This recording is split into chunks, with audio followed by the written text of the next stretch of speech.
नमस्कार, stock with में आपका स्वागत है। सर आज बात करते हैं एक माइक्रो कैप स्टॉक है, मात्र 400 करोड़ तक की कंपनी है, माधव इंफ्रा प्रोजेक्ट। अब इस अगर कंपनी की बात करें तो ये कंपनी रूफटॉप सोलर में काम कर रही है, उसका इंफ्रास्ट्रक्चर बना रही है, तो कंपनी का बिजनेस तो अच्छा है। अब हम देखते हैं कंपनी का मार्केट कैप कितना है, तो मार्केट कैप 400 करोड़ का मार्केट कैप है। करंट प्राइस जो चल रही है 15.4 की चल रही है और हाई इसने लगाया वो 23.9 रुपए का लगाया और लो 5.75 का है। तो सारे हम फंडामेंटल पर चर्चा करेंगे स्टॉक के पे। अगर आपको स्टॉक पसंद आए, अगर वीडियो आपको पसंद आए तो वीडियो एक बार लाइक जरूर करना। स्टॉक का पी रेशियो अगर देखा जाए तो 20.6 रुपए का है। बुक वैल्यू अगर देखी जाए, पर शेयर बुक वैल्यू दी गई है वो 6.99 रुपए की दी गई है। ये पर शेयर वैल्यू है, मतलब पर शेयर कंपनी के पास 6.99, एक शेयर की वैल्यू जो है वो 6.99 रुपए निकल के आ रही है। डिविडेंड यील्ड देखा जाए तो 0% का डिविडेंड यील्ड है, कोई डिविडेंड नहीं देती है company. Return on capital equity देखा जाए 13.4% का है। रिटर्न ऑन इक्विटी देखा जाए तो 12% का है। ठीक ठाक नजर आ रहे हैं दोनों। अगर ये थोड़े से और ऊपर होते लगो 15% तो और बेहतर नजर आते, तो लेकिन ठीक है 12 पॉइंट और 13.4%। फेस वैल्यू अगर देखी जाए तो एक की फेस वैल्यू का स्टॉक है। पीई रेशियो अगर देखा जाए तो 0.59 है। पीई रेशियो की बात करें तो पीई रेशियो अगर एक से कम होता है तो कंपनी आपको अंडर वैल्यूड मिल रही है, ठीक है सर। अगर एक से अधिक होगा तो कंपनी आपको ओवर वैल्यूड मिलती है। पीजी रेशियो क्या होता है? पीजी रेशियो होता है प्राइस टू अर्निंग रेशियो में अगर फोरकास्टेड ईपीएस का ग्रोथ रेट का अगर भाग दे दिया जाए, और जो ये आप समझिए ये फोरकास्टेड होता है, ठीक है सर। मतलब मान लेते हैं इसको, तो अगर उसका भाग दे दिया जाए तो उसका पीजी रेशियो निकल के आता है। तो वो कितना होना चाहिए? एक। अगर फेयर वैल्यू है तो एक के बराबर होना चाहिए। अगर एक से कम है तो स्टॉक अंडर वैल्यूड मिल रहा है आपको पीजी रेशियो के अनुसार। अगर एक से अधिक है तो आपको ओवर वैल्यू मिल रहा है। तो पीजी रेशियो इसका एक से कम है, 0.59 है, तो ठीक मिल रहा है स्टॉक। उसके बाद इंडस्ट्री पी देखा जाए तो 22.8 का है। अब डिविडेंड यील्ड अगर देखें तो डिविडेंड कुछ नहीं देती है कंपनी यहाँ से। डेब्ट टू इक्विटी अगर देखा जाए तो 0.81 का है। ईपीएस अर्निंग पर शेयर 0.75 का है। रिजर्व 162 करोड़ का रिजर्व है। पेट्रोस की स्कोर 8 का है, जो कि बहुत बेहतरीन है, डिसेंट है। पेट्रोस की स्कोर सर लगभग 9 पॉइंट होते हैं, और 9 पॉइंट कंपनी के बारे में लगभग सब कुछ बता देते हैं। जैसे नेट इनकम बढ़ रहा है तो 1 पॉइंट है, रिटर्न ऑन एसेट बढ़ रहा है तो 1 पॉइंट है, उसके बाद उसका कैश फ्लो बढ़ रहा है तो 1 पॉइंट है, लॉन्ग टर्म डेब्ट कम हो रहा है तो 1 पॉइंट है। तो ये सारे कुछ लगभग 9 पॉइंट होते हैं। 9 पॉइंटों में अगर कंपनी का हर किसी पे 1 पॉइंट मिल रहा है तो हम उसको लगभग 9 पॉइंट देते हैं। तो यहाँ 8 पॉइंट है, जो कि बहुत अच्छी बात है। सेल्स ग्रोथ देखी जाए तो माइनस के 27.6% है। प्लेज्ड परसेंटेज उसकी कुछ नहीं है। फ्री कैश फ्लो भी कंपनी के पास है 8.63 करोड़ का है। और ये अच्छी बात है, कंपनी ने कोई भी शेयरों को प्लेज नहीं कर रखा है, ठीक है सर। सेल्स ग्रोथ 5 साल की 7.17% है और 3 साल की 18.9% है। प्रमोटर की होल्डिंग भी ठीक है, 68.8% है। डीआई की होल्डिंग अभी कुछ है नहीं है। प्रॉफिट अब हम देखते हैं सर, यहाँ तक तो कंपनी में कोई भी दिक्कत नजर नहीं आई, ठीक ठाक कंपनी नजर आई। अब हम इसके थोड़ा रिजल्ट की तरफ और चलते हैं, उसके बाद में इसके चार्ट की तरफ चलेंगे। हाँ, लेकिन एक बात और मैं आपको बता रहा हूँ कि अगर कंपनी के बाद में अगर हम लोगों ने रिव्यू किया और बाद में हमें लगा कि ठीक है कंपनी, तो आपको इसमें इन्वेस्ट उसी प्रकार करना है। आपको ये सोचना है कि कंपनी एक माइक्रो कैप है। माइक्रो कैप का मतलब हो गया कि 400 करोड़ की कंपनी है, 15 रुपए का शेयर है, तो आपको अपने पोर्टफोलियो का 0.1 या 0.2%, मतलब अगर आपके पास 5 लाख रुपए का पोर्टफोलियो है तो मात्र 5,000 रुपए इन्वेस्ट करके रखने, और वो भी लॉन्ग टर्म। ऐसे स्टॉक्स में हम लोग क्या करते हैं, ये एक पेनी स्टॉक माने जाते हैं, और इनमें हम कैसे इन्वेस्ट करते हैं? पेनी स्टॉक की तरह। मतलब इसमें ये आप समझ लीजिए कि हमें छोटा, जितना छोटा शेयर है, माइक्रो है तो माइक्रो अमाउंट डालेंगे हम उसमें, लार्ज है तो लार्ज अमाउंट डालेंगे, जिससे कि हमारे पोर्टफोलियो का बैलेंस बना रहा है। ये ना हो कि मतलब हम इसमें ये निकल के आई कंपनी बहुत अच्छी है, चलो आगे बहुत ग्रोथ करेगी, और हम इसमें 1 लाख के शेयर लेके डाल दिए। पोर्टफोलियो हमारा 2 लाख का, 1 लाख के माधव इंफ्रा लेके डाल दिए। अगर ऐसे करोगे तो आपको कभी भी मार्केट से बेनिफिट नहीं हो सकता है, ठीक है सर। तो क्या करना है कि केवल एक माइक्रो कैप इन्वेस्टमेंट की, माइक्रो कैप स्टॉक में माइक्रो ही इन्वेस्ट करना है। आप ये बात हमेशा ध्यान रखिए। अब हम इस पे चलते हैं आपके साल दर साल के, इसके साल दर साल रिजल्ट के ऊपर और क्वार्टरली रिजल्ट के ऊपर। क्वार्टरली रिजल्ट कैसे हैं, साल दर साल के रिजल्ट कैसे। उससे पहले कंपनी के बारे में कुछ अच्छी बातें देख लें। क्या है, तो कंपनी हैज रिड्यूस्ड डेब्ट, कंपनी ने अपना कर्जा कम किया है। Company has delivered good profit growth of 34.8% CAGR over last 5 year से। ठीक है सर, तो ये लास्ट के 5 सालों में 34.8% का CAGR मेंटेन कर रही है कंपनी।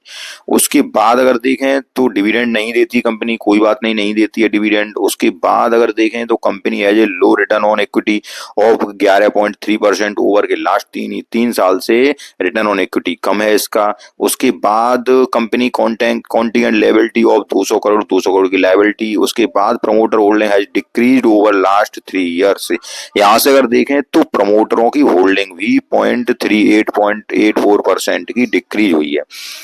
ठीक है सर, ऐसे क्वार्टरली रिजल्ट पे अगर डालें तो निगाह डालें 2021 से अगर हम देखते हैं तो 2021 में इसकी सेल्स हुआ करती थी 68.58 करोड़, जो कि जून के क्वार्टर में, इस वाले जून में भी उतनी ही सेल्स हुई है जो कि 2021 में हुई थी। इसका मतलब आप समझ रहे हैं कि ये डिक्लाइन हुई है, इस वजह से इस कंपनी में अभी शेयर में गिरावट चल रही है। और ये जून से अगर पहले देखा जाए तो मार्च के क्वार्टर में 150 करोड़ थी, उससे पहले 87 करोड़, फिर 97 करोड़, फिर 124 करोड़, 204 करोड़। तो यहाँ पे इस कंपनी की जो सेल्स नजर आ रही है वो उठती हुई और गिरती हुई नजर आ रही है। ठीक है सर, क्यों, कभी तो ये 200 करोड़ हो जाती है, फिर 124 करोड़ हो जाती है, फिर 97 करोड़ रह गई, इस बार 67 करोड़ रह गई। तो इस बार तो सेल्स जो है वो लगातार कहीं ऊपर बढ़ती है, कभी नीचे आती है। उसके बाद एक्सपेंस देखें तो एक्सपेंस भी उसी अनुपात में बढ़ रहा है, कभी बढ़ता है कभी घटता है। ठीक है सर, लेकिन ऑपरेटिंग प्रॉफिट मार्जिन अगर देखा जाए तो ये मार्जिन 24% के मार्जिन पे काम कर रही है। लेकिन लेकिन एक बात और देखिए कि उससे पहले ये 6 पॉइंट का मार्जिन था, 6.09 का। उससे पहले 18% का मार्जिन था, उससे पहले 14% का था, 15% का था, 11% का था, 9% का था। यहाँ तक तो ठीक था, लेकिन उसके बाद ये 6% का रह गया, फिर 24% का रह गया। तो मार्जिन में भी लगातार ऊपर नीचे चल रहा है। ठीक है सर, उसके बाद साल दर साल और देखें तब कुछ क्लियर करेंगे। उसके बाद अगर नेट प्रॉफिट देखा जाए तो नेट प्रॉफिट भी अगर देखें तो 23 करोड़, फिर 4 करोड़, फिर 5 करोड़, फिर 7 करोड़, फिर 8 करोड़। यहाँ तक तो ठीक है, नेट प्रॉफिट ठीक है। उसके बाद ईपीएस अगर देखा जाए तो ईपीएस भी ठीक ठाक बढ़ रहा है। अब केवल यहाँ मार्जिन में अगर देखा जाए तो एक बारी मार्जिन में लगभग, ये कौन से क्वार्टर है, मार्च के क्वार्टर में थोड़ी डिक्लाइन आया है प्रॉफिट मार्जिन में, जो कि 6% ही रह गया है। अन्यथा ये ठीक ठाक नजर आ रहा है सारा कुछ। अब साल दर साल और देखें तब क्लियर करेंगे कुछ। साल में अगर देखा जाए तो सेल्स 272 करोड़ से बढ़कर अब ये 460 करोड़ आ गई है। और 272 करोड़ हम देखें तो मार्च में 274 करोड़ थी, उससे पहले 2015 में भी 272 करोड़ थी, मार्च में भी लगभग, मार्च 2021 में 274 करोड़, लेकिन अब ये लगभग 460 है और 400 करोड़ पे आ गई है।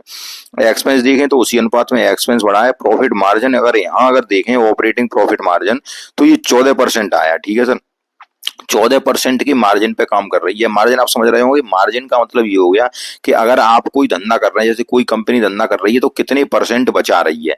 जैसे आप कमा तो कितना भी रहे हैं लेकिन बचा कितना रहे हैं, कितने में आप काम कर रहे हैं कंपनी में। ठीक है सर, तो ये मार्जिन है उसका, कितने परसेंट पे आप काम कर रहे हैं, आपकी कंपनी साल भर में कितना। तो ये साल भर में 14 रुपए, 100 रुपए पे 14 रुपए बचा रही है कंपनी। तो वही जो बचा रही है वही तो अपने उस प्रोजेक्ट में लगाएगी जिन जिन प्रोजेक्ट को पूरा करना चाह रही है। ठीक है सर, उसके बाद अगर हम देखें तो मार्जिन ठीक ठाक नजर आ रहा है, 14%, कोई दिक्कत नहीं है, लेकिन इस मार्जिन को स्टेबल रहना पड़ेगा। उसके बाद अगर देखें नेट प्रॉफिट देखें यहाँ पे तो नेट प्रॉफिट साल दर साल ठीक ठाक है, माइनस के 13, एक बार डिक्लाइन हो गया था लेकिन उसके बाद 6 करोड़, 36 करोड़, 23 करोड़, 22 करोड़, ये ठीक है नेट प्रॉफिट। उसके बाद ईपीएस भी लगातार ठीक है। अब यहाँ पे कंपाउंडेड सेल्स ग्रोथ अगर देखी जाए तो 3 साल की 19% है, कंपाउंडिंग प्रॉफिट ग्रोथ 3 साल की 55% है, स्टॉक सीएजीआर अगर देखें 3 साल का 56% है, 1 साल का 123% है, रिटर्न ऑन इक्विटी अगर देखा जाए तो लास्ट ईयर की 12% थी और 3 साल की 11% थी रिटर्न ऑन इक्विटी, 5 साल की मात्र 6% थी रिटर्न ऑन इक्विटी। ये आपको दिमाग में रखना है। ठीक है सर, उसके बाद अगर हम बैलेंस शीट पे नजर डाला जाए तो बैलेंस शीट अगर देखें तो टोटल लायबिलिटी जो कंपनी के पास है, रिजर्व है 162 करोड़ का, कर्जा है 153 करोड़ का और अदर लायबिलिटी 159 करोड़ की। जो टोटल लायबिलिटी आई कितनी, 501 करोड़ की, जिसको उसने खर्च कर रखा है। फिक्स एसेट उसके पास 127 करोड़ रुपए के हैं और वर्क जो प्रोसेस में चल रहा है वो 3 करोड़ का चल रहा है। इन्वेस्टमेंट भी अदर कर रखा है उसने और अदर एसेट्स भी उसके पास 349 करोड़ के हैं। ठीक है, इस प्रकार ये तो इसने बैलेंस शीट पेश की है कंपनी ने।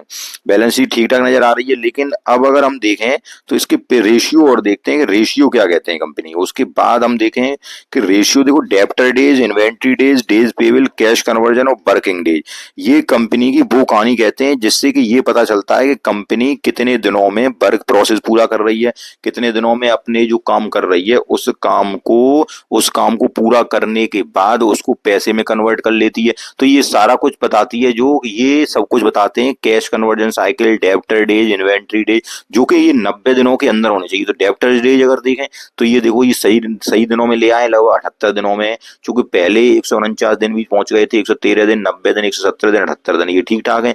इन्वेंट्री डेज अगर देखा जाए तो 163, इनको भी थोड़ा सा मैनेज करना है, लगभग 90 दिनों के अंदर लेके आने चाहिए इनको।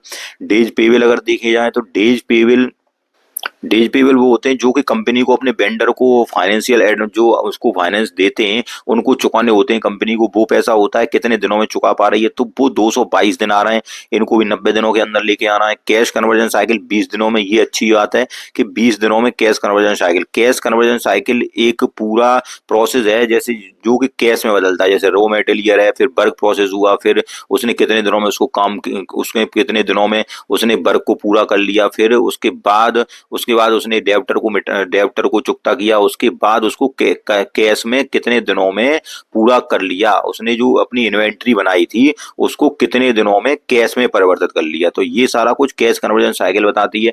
वर्किंग कैपिटल डेज, यही वर्किंग कैपिटल डेज है, कितने दिनों में कंपनी काम कर रही है, तो ये सारे 90 दिनों के अंदर आने चाहिए या उससे भी कम रहने चाहिए, जितने कम रहे वो ज्यादा बेटर रहता है।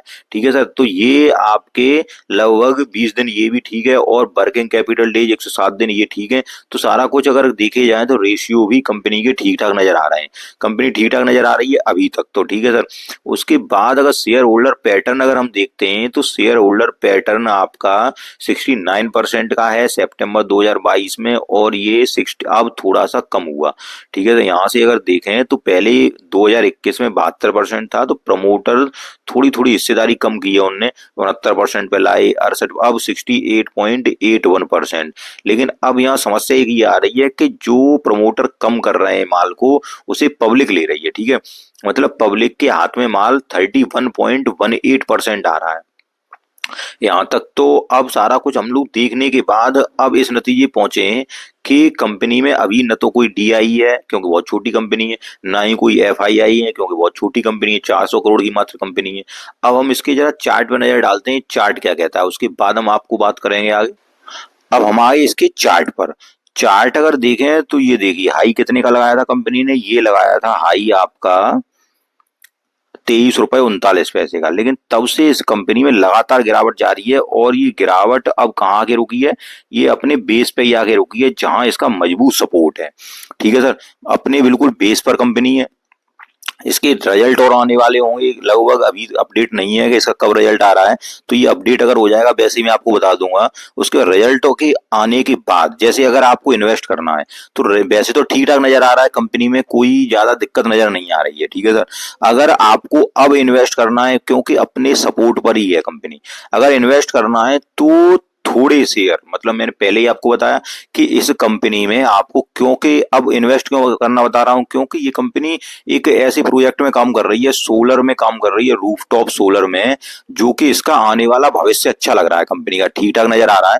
तो अगर आपको इन्वेस्ट करना है तो मात्र उसी अनुसार, जैसे कि एक माइक्रो कैप कंपनी है उसी के अनुसार, मतलब माइक्रो कैप से मेरा तात्पर्य है कि जो पैसा आपको इन्वेस्ट करना है अपने पोर्टफोलियो के सामने मात्र 0.1% या 0.2%, अब उसको इन्वेस्ट करके आपको छोड़ देना है, और लगा कम से कम 5 साल के लिए छोड़ना है। ये नहीं करना है कि आज अगर इन्वेस्ट कर दिया अब कल क्या हो रहा है इसमें, परसों क्या हो रहा है। अब चूंकि बेस पर ही कंपनी है तो मान लो 1000, 2000 या 4000 रुपए आप अपने, वो किसके अनुसार, वो आप अपने पोर्टफोलियो के अनुसार, अगर 1 लाख का पोर्टफोलियो आपका, तो आपको कितने इन्वेस्ट करने हैं, 1000 रुपए इन्वेस्ट करने। अगर 5 लाख का पोर्टफोलियो है तो कितने इन्वेस्ट करने हैं, 5000 रुपए इन्वेस्ट करने।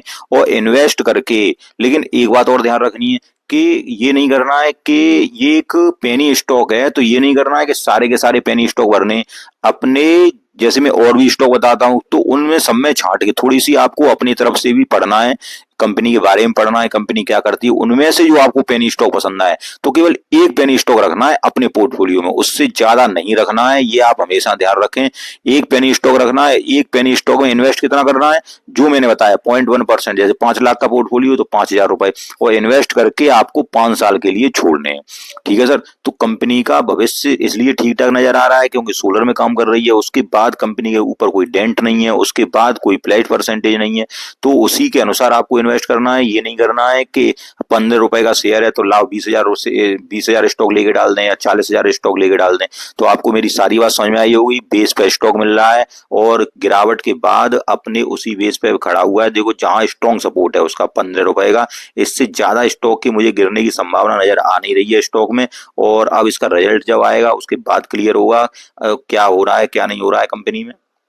कंपनी वैसे ठीक ठाक नजर आ रही है। तो आपको अगर वीडियो पसंद आया तो वीडियो को लाइक करें, चैनल को सब्सक्राइब करें। धन्यवाद।